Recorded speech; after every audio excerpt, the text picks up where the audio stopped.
How's it going, ladies and gentlemen? Mr. Donnie here again. This time we're going to take a look at some practice problems for 14.3 concentration and rate.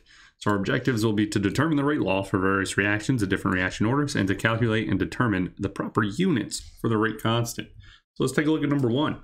A second order reaction in terms of carbon monoxide concentration will blank if CO is doubled with everything else being kept constant. So we know rate is typically equal to the constant times whatever that reactant is to some number, and that some number is the order, right? So that's not how you spell order, that order.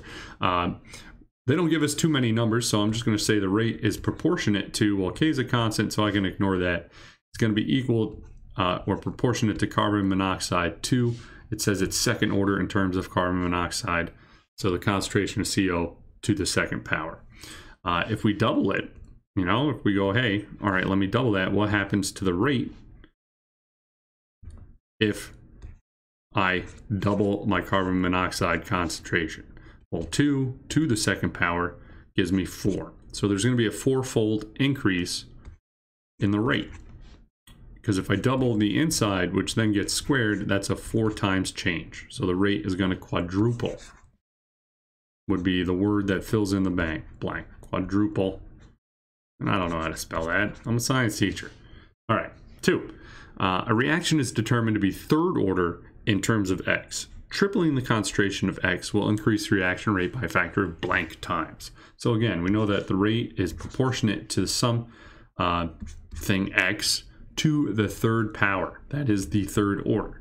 So what happens to the rate when we triple the concentration? So instead of X, now it's 3X to the third power. What is that proportionate to for the rate? Well, 3 to the third power gives me 27, right? 3 to the third is the same as 3 times 3 times 3. 3 times 3 is 9, times 3 again is 27, so it increases by a factor of 27 times. Number 3, if the rate law for the reaction, right here, 2x plus 3y gives you some products, is second order in X and first order in Y, then the rate law is what? So we know the rate law expression is always rate equals some constant times concentration of X to whatever order power it is times concentration of the other reactant to whatever order it is. So if it's second order in terms of X, there's going to be a 2 here. In first order in terms of Y, there's a 1 there. So rate is going to be equal to some constant K times concentration of X squared times concentration of Y to the 1. The rate law of reaction rate is this. Rate equals K times A times B. The units for the rate constant are what? So we know, all right, I got rate equals some constant times a molarity concentration times a molarity concentration. So if I'm looking at units, I know my rate could be something like molar per second. Now that's got to equal some constant times molar times molar. So if I want the units for this constant, I got to divide each side by molar squared, which means I got to do it over here as well. So this all cancels out. And if I do this, let me go to left here and go keep molar per second, change the division sign to multiply, and then flip. It'll be 1 over molar squared. That molar squared is going to cancel out that 1 molar over there and leave me with just 1 molar in the denominator. So the units are going to be 1 over molar second, or sometimes you'll see it written as molar to the minus 1, which tells you it's in the denominator, times second to the minus 1. So either way you want to write it, that's fine, but those would have to be the units for K.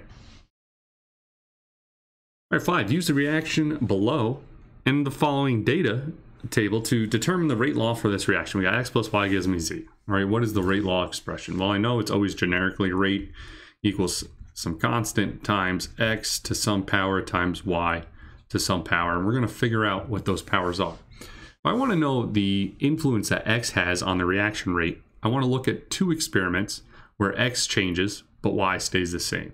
So if I take a look at experiment 1 and 3, I can see Y is still the 0.212, so that's kept constant, but X has changed. So I got to figure out, well, what is the change? All right, well, this is the bigger number down here. So let me call this just x, and then let me do this. All right, 1.452 divided by 0.363 to see what the multiple is. Hey, this is 4 times bigger. And then let me take a look at the reaction rate. Oh, hey, 41.6 is bigger than 2.6, so let me call this 2.6x. Let me figure out how much it changed. When I do that math, what do I get, 16?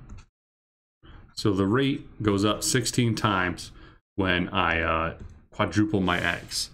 So the rate is proportionate to x to some number, and then we got, hey, 16 times rate is proportionate to 4x to that same number.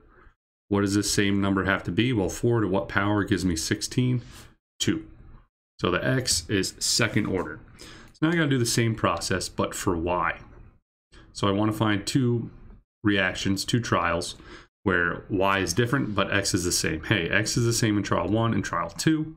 So let's take a look at what happens to y. This one is easier to see. Y doubles. So this is y, and then this is 2y. And if I take a look at the rate, it didn't change.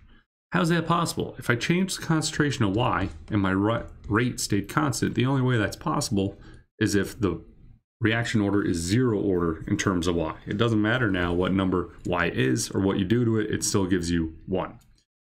Now the rate law constant.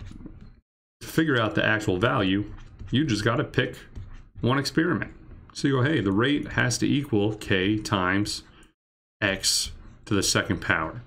So let me rearrange, solve for k. K is going to equal the rate divided by x squared. So you know what? I like experiment 1. No good reason. No reason I can't though as well. So when I plug that data in, I got 2.6 molar per second divided by my x value squared, so 0.363 squared, and that's molar, and I end up with 19.7, and the units will be molar to the -1, second to the -1 as my rate law constant value. All right. And number 6, same thing but different. Based on the following reaction data and that reaction, what is the overall reaction order? So again, I'm going to go, hey, rate has to be equal to k times, well, we got ClO2 to some number, and we got OH minus to some other number. So let me find ClO2. Well, ClO2, I'm going to have to take a look at trials 1 and 2 because the OH minus is kept constant. So in trial 2, that's our X amount. It quadruples in experiment 1.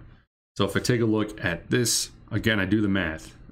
If I want to figure out the multiple, you do 0.0034 divided by this 0.000125, and you go, hey, wait a minute, this number is 16.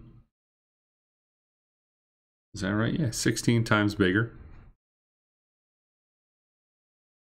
when I quadruple. So I know that the rate goes to 16 times the rate when x to some number goes to 4x to some number. So what's that some number got to be? It's got to be 2. So now I know ClO2 is second order. All right, same thing for OH minus. If I take a look at trial 2 and trial 3, ClO2 stays the same and OH minus changes. So here in trial 2, that is the lower value. We're going to call that Y, and 0.12 is 3 times that. And if I take a look at the reaction rate and I do the same math, I can do the division to figure out the multiple, but the rate does the same thing that I do to Y. The way that that is possible is if that exponent is 1. So what is the overall reaction order? Well, it's second order in ClO2 and first order in OH minus. So we say that is third order. You add the orders together to give you the overall reaction order. And then what is the rate constant? So same process. You go, all right, well, if this is my equation, let me rearrange solve for K. And I would get K equals the rate divided by ClO2 squared times OH minus to the 1. And it doesn't matter which trial I pick. I can just plug and chug all that stuff in now. And what do I get? When I plug and chug, I get 53.125, and this is going to be molar to the -2 for my units times second to the -1. Yeah, that's it for that section. Hope you found it helpful. See you in class. Goodbye.